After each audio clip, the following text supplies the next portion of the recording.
Bon, décortiquons tout ça parce que notre mission aujourd'hui, c'est vraiment d'extraire la science de l'alimentation en pleine conscience. Ouais, il y a de quoi faire avec la pile de documents qu'on a rassemblés. Ah ça, c'est clair. On a vraiment de tout au menu de cette exploration. Des études cliniques sur l'hyperphagie, des manuels de psychiatrie, des données d'application de psychonutrition et même des techniques de reprogrammation neuronale. C'est assez vaste, en effet. Et le but de ce décryptage, il faut bien le préciser dès le départ, ce n'est absolument pas de proposer genre un énième régime à la mode pour préparer l'été, quoi. Ah non, surtout pas. L'idée, c'est de comprendre la relation hyper complexe entre notre cerveau, nos émotions et notre assiette, pour voir comment on peut reprendre le contrôle de notre propre biologie. C'est vraiment le cœur du sujet, oui. Parce que, franchement, il y a une chose qui frappe immédiatement quand on observe la société moderne, c'est notre obsession de la privation. Tout à fait. L'obsession du contrôle, même. C'est ça, hein. On compte les calories, on diabolise des catégories entières d'aliments, on télécharge des algorithmes pour nous dicter l'heure exacte à laquelle on doit avaler une bouchée, Ce qui est quand même fou quand on y pense. complètement. Et pourtant, la solution qui émerge de toute cette littérature scientifique qu'on a épluchée, elle semble paradoxalement résider dans le fait de manger plus. Alors, manger plus, oui, Pas en quantité physique évidemment, mais manger plus avec son esprit. et c'est là que ça devient fascinant. Parce que ce changement total de paradigme, il est radical.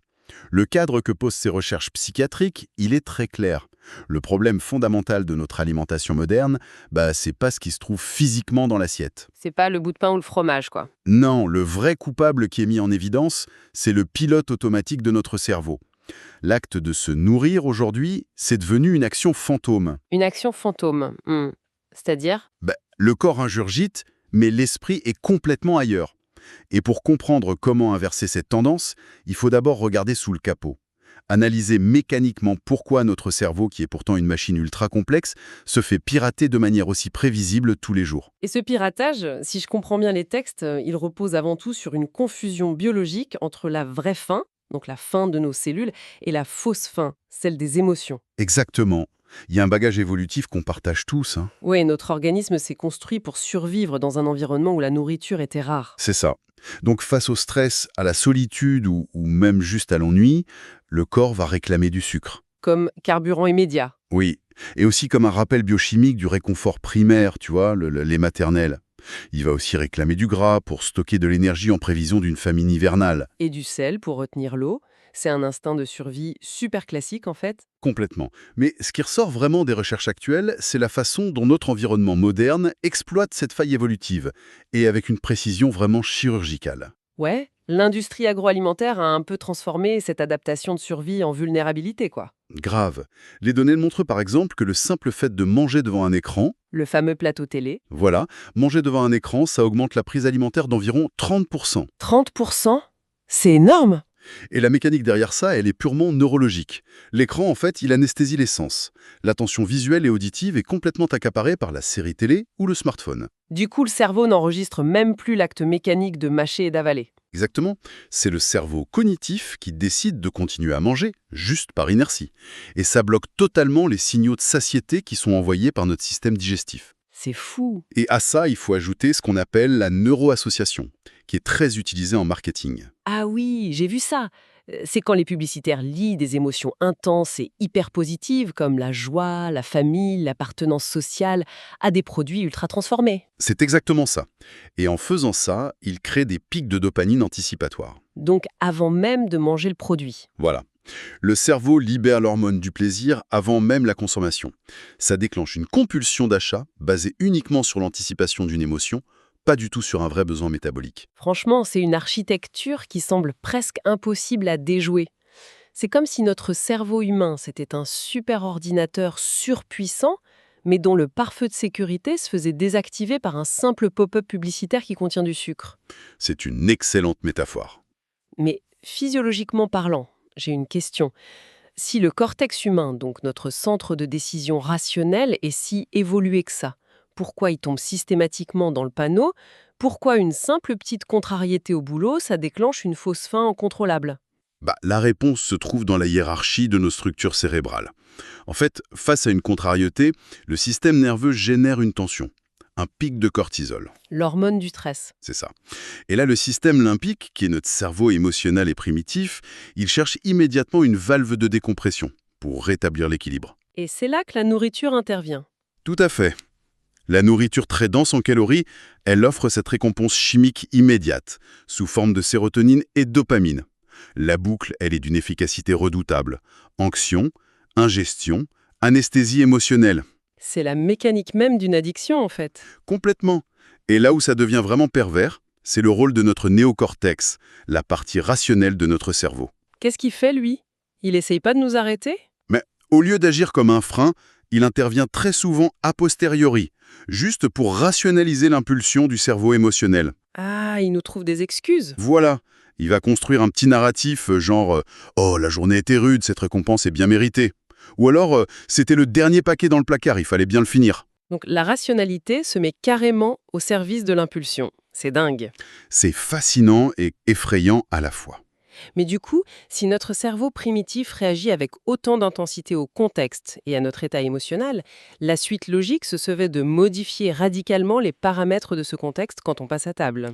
Exactement, c'est tout l'enjeu. Il s'agirait de passer d'une ingestion mécanique presque sous anesthésie locale, comme on le disait, à une expérience sensorielle totale. Et d'ailleurs, les documents illustrent très bien cette transition avec ce qu'ils appellent l'effet du grand restaurant. Ah oui, cet effet du grand restaurant, c'est une illustration absolument parfaite de la physiologie de la satiété. Parce que c'est vrai que quand on observe un repas dans un établissement gastronomique, il y a un vrai paradoxe. Les portions qu'on nous sert sont souvent minimalistes. Oui, on parle des fois d'une simple noix de Saint-Jacques avec un petit trait de sauce. C'est ça. Et pourtant, à la fin du menu de dégustation, on a une sensation de satiété qui est complète, qui est profonde. On n'a plus faim du tout. Et mécaniquement, ça s'explique très bien par ce qu'on appelle la phase céphalique de la digestion.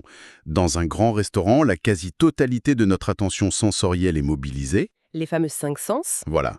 L'œil analyse le dressage de l'assiette, l'odorat capte toute la complexité des arômes, et la mastication est beaucoup plus lente.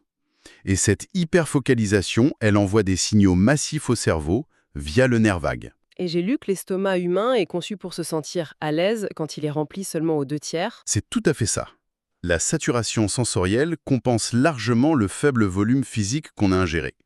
Et surtout, ça laisse au système endocrinien le temps de libérer la leptine, qui est l'hormone de la satiété. Et ça prend du temps, non? Oui, ça prend généralement une bonne vingtaine de minutes. D'où l'importance de ralentir. Du coup, pour reproduire cette saturation sensorielle à la maison, la psychonutrition propose des techniques très pratiques, basées justement sur ce ralentissement physique. Ouais, des petites astuces très simples. Comme le fait de poser systématiquement sa fourchette sur la table entre chaque bouchée. Ça, c'est redoutable pour casser l'automatisme du bras. Et mastiquer longuement, genre 10 à 15 fois, pour vraiment liquéfier les aliments et extraire chaque nuance de saveur. Surtout l'umami d'ailleurs. L'umami. Oui, la fameuse 5e saveur. Quand on l'extrait bien par la mastication, elle envoie un signal puissant de satiété protéinée au cerveau. D'accord, hyper intéressant. Il y a aussi le fait de faire une véritable pause à la moitié de son plat pour réévaluer sa faim. Mais l'outil clinique le plus emblématique de la pleine conscience qu'on a dans nos sources, c'est l'exercice de la méditation du raisin sec. Ah, un grand classique de la pleine conscience, oui. C'est fou, on prend un seul grain de raisin. On observe comment la lumière accroche ses plis, on sent sa résistance sous le doigt. On l'approche de son oreille pour entendre le minuscule crépitement de la peau quand on appuie dessus. Et seulement après, on le met en bouche. Voilà. Et en bouche, on cartographie son trajet hyper précisément dans la gorge. C'est littéralement comme recalibrer un instrument de mesure super sensible qui aurait été déréglé par des années de nourriture industrielle hyper stimulante. L'analogie du calibrage, elle est vraiment très juste. Sur le plan neurologique, cet exercice de précision sensorielle, il va activer notre système nerveux parasympathique. C'est le système du repos, c'est ça? C'est ça, le système du repos et la digestion. Et ça force le cerveau à se reconnecter aux sensations physiques immédiates, ce qui court-circuite instantanément les réseaux neuronaux associés aux ruminations anxieuses. Ah, parce qu'on ne peut pas penser à deux choses en même temps? Exactement. L'esprit, il peut pas simultanément s'inquiéter d'une réunion qu'on a à 14 heures et analyser la texture auditive d'un raisin sec près de l'oreille. C'est physiquement impossible. Le corps reprend donc les commandes. Ok, mais là, il faut quand même que je pose la question qui fâche. Je t'écoute. Manger en conscience, passer 2 heures à analyser son raisin sec et mastiquer 30 fois chaque bouchée, est-ce que c'est pas simplement une énième forme de contrôle? C'est-à-dire, Une culture des régimes qui avancerait masquée sous des concepts de bien-être. Le risque, c'est de faire croire aux gens qu'il faut un temps infini et un calme olympien pour se nourrir correctement. Franchement, c'est totalement incompatible avec la réalité d'une pause déjeuner de 20 minutes à mardi midi entre deux réunions. Ouais, c'est une objection fondamentale. Et t'as tout à fait raison de la soulever. Si la pleine conscience, ça devient juste une nouvelle liste de règles rigides et culpabilisantes, elle rate totalement sa cible. C'est clair. Mais la littérature clinique est formelle là-dessus. Manger en conscience, ça n'exige pas de s'isoler dans un monastère pendant des heures. C'est pas une question de temps, de durée chronométrique. C'est une question d'attention, de densité d'attention. Donc même si on n'a que 10 minutes. Même avec seulement 10 ou 15 minutes disponibles, le principe c'est d'allouer 100% de sa bande passante cognitive à ce repas, quel que soit le repas. T'as un exemple de technique pour faire ça rapidement? Oui, il y a une technique mentale super efficace qui est suggérée. Ça consiste à imaginer que le sandwich basique que tu t'apprêtes à manger un midi, il a été conçu par un chef étoilé et qu'il coûte 50 euros. Ah ouais, le sandwich à 50 euros, ça force le respect. C'est ça. Cette simple petite refonte cognitive, elle force le respect du produit. On va ralentir spontanément, et cette focalisation, même si elle est courte, elle est intense. Et ça suffit largement à enclencher la cascade hormonale nécessaire à la digestion et à la satiété. C'est super astucieux. Mais bon, cette reconnexion sensorielle, elle se heurte souvent à un mur invisible et hyper tenace, notre propre enfance. Oh que oui, le poids des habitudes. Les sources soulignent l'impact destructeur des règles arbitraires qu'on nous a inculquées dès le plus jeune âge. Des règles qui nous forcent littéralement à nous déconnecter des signaux de notre corps. Et la plus célèbre de toutes, Le fameux finis ton assiette. voilà, finis ton assiette. Cet héritage culturel, il est particulièrement lourd à déconstruire. Historiquement, cette injonction, elle découle souvent des générations qui ont subi les traumatismes des guerres ou des rationnements. Bien sûr, on comprend d'où ça vient. Oui, et ça s'appuie fréquemment sur la culpabilité morale liée à la famine dans le monde. Donc, la volonté initiale d'éviter le gaspillage, elle est totalement compréhensible et noble. Sauf que, sur un enfant, les conséquences sont désastreuses. Pernicieuse, oui. Obliger un enfant à avaler de la nourriture alors que ses récepteurs gastriques signalent à son cerveau qu'il est plein, qu'il n'a plus faim, c'est lui apprendre activement à ignorer sa propre biologie, au profit d'une règle externe. Et à l'âge adulte, cette programmation, elle persiste. Totalement. Pour éviter de jeter l'équivalent de quelques grammes de nourriture à la poubelle, on finit par utiliser notre propre organisme comme conteneur d'élimination. On transforme notre corps en poubelle, en fait. C'est exactement le terme. Et ça génère une surcharge métabolique et une vraie détresse psychologique. Du coup, la solution thérapeutique qui est proposée dans les manuels, elle est d'une logique implacable, même si elle fait un peu mal au cœur au début. Il faut s'entraîner à jeter. Oui, c'est radical mais nécessaire. S'habituer délibérément à laisser, disons, l'équivalent de 50 centimes de nourriture dans son assiette. Le raisonnement, c'est que gaspiller ces 50 centimes aujourd'hui, ça coûte infiniment moins cher à l'échelle d'une vie que les milliers d'euros qu'on va dépenser plus tard en régime restrictif, en substitut de repas ou même en thérapie pour réparer un métabolisme endommagé. C'est un investissement sur sa santé finalement. Et pour accompagner cette désescalade de la frustration, il y a une autre méthode très connue, c'est la règle des 3 bouchées. Ah oui, j'ai adoré cette partie. Ça permet de désamorcer la frustration des régimes, c'est ça? Exactement. Ça illustre très bien la différence entre la restriction diététique classique et la régulation consciente. Face à un aliment qui est traditionnellement classé comme interdit par la culture des régimes, Genre un gros dessert hyper riche au chocolat. voilà, face à ce dessert, la privation totale, on sait que c'est contre-productif. Donc la méthode suggère de prendre une première bouchée, spécifiquement pour satisfaire le cerveau et l'envie psychologique. Ok, la première pour le cerveau. La deuxième bouchée, elle sert à inonder les papilles gustatives, à analyser pleinement la texture, le goût, le fondant. Et la troisième? Eh bien, la troisième bouchée, on l'évite consciemment, en réalisant que physiologiquement parlant, le corps n'en tirera aucun bénéfice supplémentaire en termes de plaisir. L'effet de nouveauté sensorielle s'est déjà dissipé après la deuxième bouchée. C'est brillant. Et si on analyse le mécanisme psychologique derrière tout ça, c'est vraiment fascinant. Parce que l'échec quasi systématique des régimes restrictifs, ça s'explique par ce qu'on appelle la réactance psychologique. C'est l'effet de l'interdit. Oui, et l'une des sources utilise une métaphore que je trouve excellente. La métaphore de la salopette vert fluo. Ah oui, elle est géniale celle-là. Si on imagine qu'une loi interdit soudainement à toute la population de porter une salopette vert fluo, Bon, c'est une tenue improbable que personne ne voulait porter la veille, on est d'accord. Personne de sensé, en tout cas. Voilà. Eh bien, d'un seul coup, ça devient une obsession collective. Tout le monde veut sa salopette vert fluo.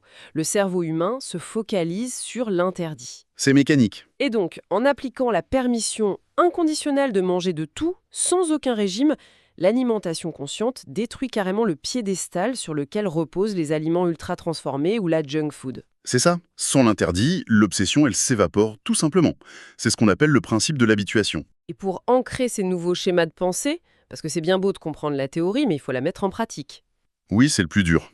La reprogrammation neuronale offre des outils qui tirent parti de la plasticité du cerveau.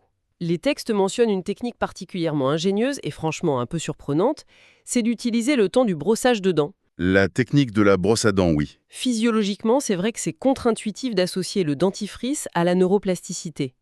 Mais le mécanisme est brillant.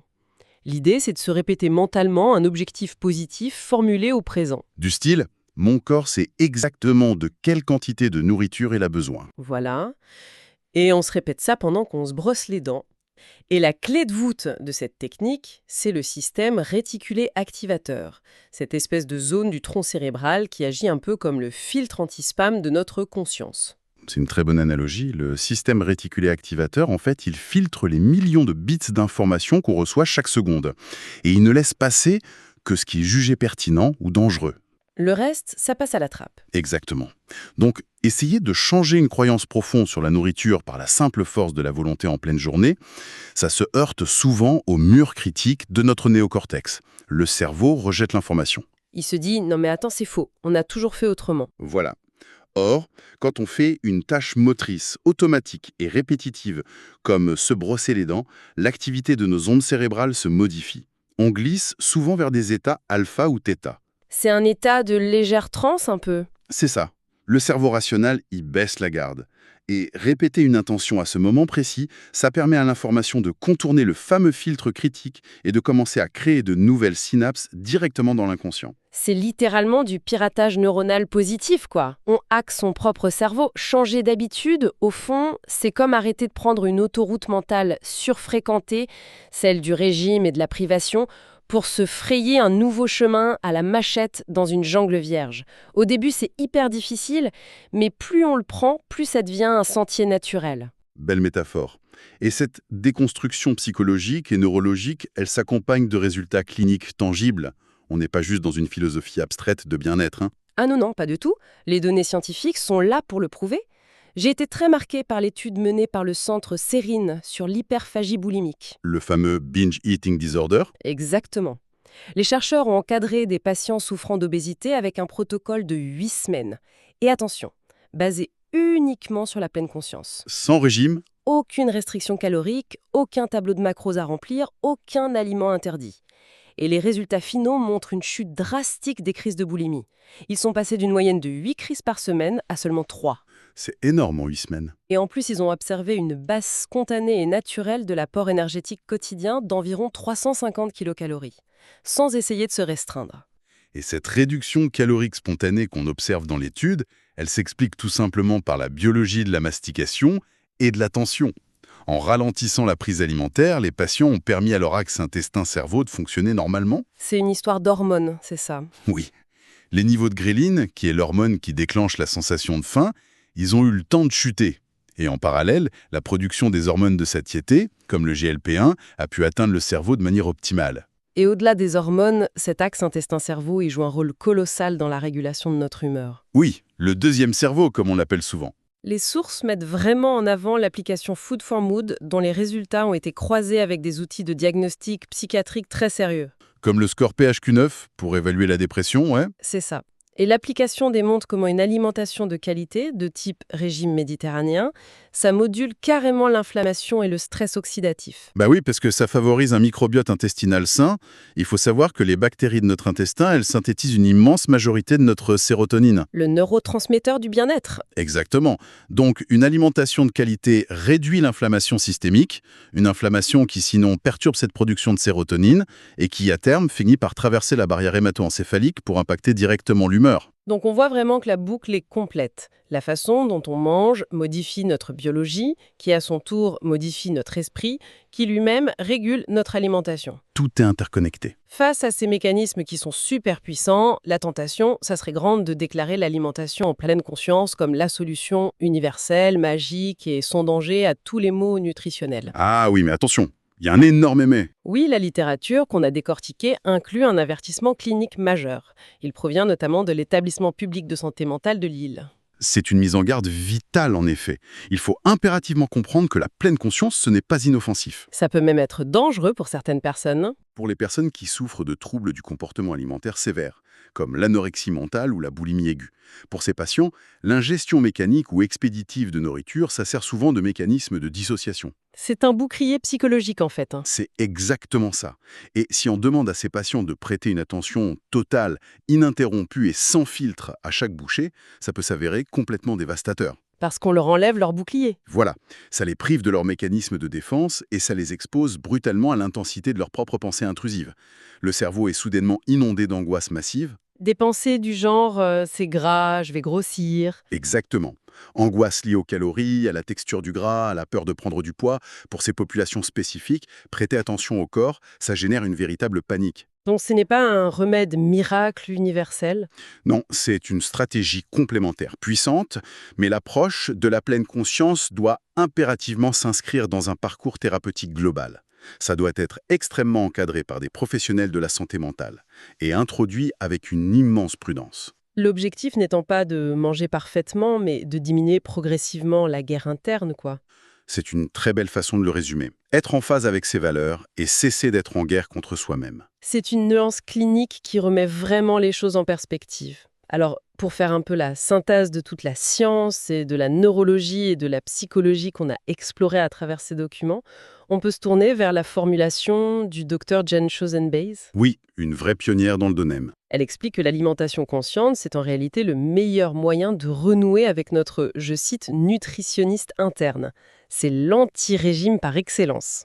Au lieu de sous-traiter notre satiété à des applications, à des algorithmes ou à des coachs sur Internet. Il s'agit de faire confiance à une machinerie métabolique et cellulaire qui a été perfectionnée au fil de millions d'années d'évolution. C'est beau quand même. C'est très beau.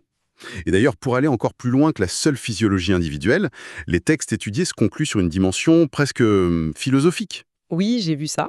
C'est incarné par la pensée du moine bouddhiste Thich Nhat Hanh. Exact. Il introduit un concept fondamental qui s'appelle l'inter-être de la nourriture, et ça agit comme le stade ultime de la reprogrammation de notre respect envers l'alimentation. Le concept d'inter-être. C'est vrai que ça vient complètement percuter notre vision hyper industrielle de la nutrition. C'est le moins qu'on puisse dire. Si on repense à notre fameux exercice clinique du raisin sec, l'approche de l'inter-être demande d'y voir bien plus qu'une simple petite matrice de glucides et de fibres. C'est tout un écosystème en fait. Voilà. En analysant ce raisin avec une attention totale, la conscience s'élargit. On y perçoit l'eau du nuage qui a plu sur le vignoble. On y perçoit l'énergie thermique du soleil qui a permis la photosynthèse, On réalise qu'il contient le travail biomécanique des insectes dans le sol. et surtout l'effort physique des êtres humains qui ont taillé les vignes, qui ont récolté les fruits et qui ont assuré la logistique du transport. C'est vertigineux. Ingérer un simple raisin sec, ça revient littéralement à avaler et à intégrer un fragment complexe de l'écosystème mondial et de l'histoire humaine. Et cette redéfinition cognitive, elle a un impact comportemental direct sur nous, non? Ben oui, lorsque nos réseaux neuronaux intègrent cette perspective d'interconnexion, l'acte de se nourrir perd complètement son caractère banal ou expéditif ou honteux. Il devient impossible de maltraiter son corps en ingurgitant mécaniquement de la nourriture face à un écran. Parce que la nourriture elle-même n'est plus perçue comme un simple matériau jetable. Exactement. L'attention qu'on porte à l'assiette devient l'expression d'un respect profond, à la fois pour notre métabolisme interne et pour l'environnement externe qui a rendu ce repas possible. C'est vraiment le point d'équilibre où la biologie, la psychologie et l'écologie se rencontrent. Ça, c'est une idée vertigineuse sur laquelle laisser reposer les esprits. L'hypothèse fascinante que, finalement, faire la paix avec la mécanique de son propre corps, ça pourrait être la première étape d'une reconnexion beaucoup plus vaste avec l'écosystème qui nous entoure. C'est une magnifique conclusion. On espère vraiment que cette analyse approfondie des mécanismes de l'alimentation et du cerveau donnera envie à ceux qui nous écoutent de regarder leur prochaine assiette, même la plus simple, avec un regard analytique nouveau et une bienveillance renouvelée, qui façonne notre quotidien. Et d'ici là, pourquoi ne pas poser la fourchette quelques secondes pour laisser votre nutritionniste interne reprendre les commandes?